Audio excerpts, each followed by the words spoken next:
अयोध्या फैसले पर जस्टिस नरीमन ने खड़े किए थे सवाल। अब पूर्व सीजेआई डीवाई चंद्रचूड़ ने दिया ये जवाब।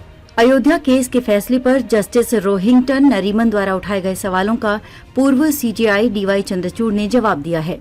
उन्होंने कहा कि इस फैसले की आलोचना करने वालों ने 1000 पन्नों के फैसले को पूरा नहीं पढ़ा है। उन्होंने कहा कि ये फैसला केवल तथ्यों पर आधारित था और इसमें धर्मनिरपेक्षता के सिद्धांत का भी पालन हुआ है। पूर्व सीजेआई डीवाई चंद्रचूड़ ने अयोध्या फैसले पर उठ रहे सवालों का खुलकर जवाब दिया है। उन्होंने कहा कि इस फैसले के कई आलोचक हैं, लेकिन उन्होंने 1000 पन्नों के फैसलों को पूरा नहीं पढ़ा है। उन्होंने कहा कि ये फैसला केवल तथ्यों पर आधारित था। जस्टिस नरीमन के बयान का दिया जवाब। पूर्व सीजेआई ने जस्टिस रोहिंग्टन नरीमन के उस बयान पर भी प्रतिक्रिया दी जिसमें उन्होंने अयोध्या के फैसले को न्याय का मजाक बताया था।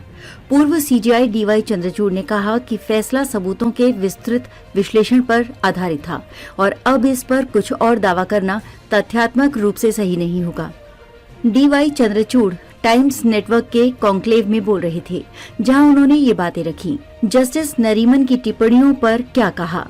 डीवाई चंद्रचूड़ ने आगे जस्टिस रोहिंग्टन नरीमन की उन टिप्पणियों का जवाब भी दिया जिसमें कहा गया था कि फैसले में धर्मनिरपेक्षता को जगह नहीं दी गई है।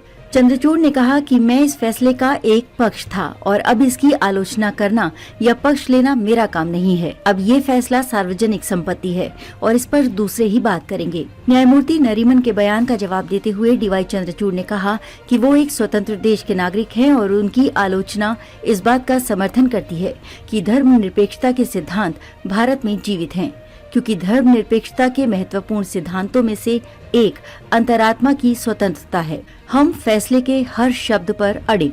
सीजेआई ने आगे कहा कि हमारे देश में कई ऐसे लोग हैं जो अपने अंदर के विचारों को सबके सामने रखते हैं। ये याद दिलाता है कि देश में धर्मनिरपेक्षता जीवित है। मैं अब अपने फैसले का बचाव नहीं करना चाहता, क्योंकि मैं ऐसा नहीं कर सकता। हमने 5 जजों के इस केस पर फैसला दिया है और तर्क भी दिया है। इस कारण हर न्यायाधीश फैसले का हिस्सा है और हम अपने फैसले पर हर शब्द पर अडिग हैं। न्यायाधीशों की व्यापक भूमिका पर भी अपनी बात रखी। पूर्व सीजेआई ने भारतीय न्याय प्रणाली में न्यायाधीशों की व्यापक भूमिका पर भी अपनी बात रखी। उन्होंने कहा कि संविधान न केवल एक राजनीतिक दस्तावेज बल्कि सामाजिक परिवर्तन के लिए एक दृष्टिकोण वाला दस्तावेज भी है।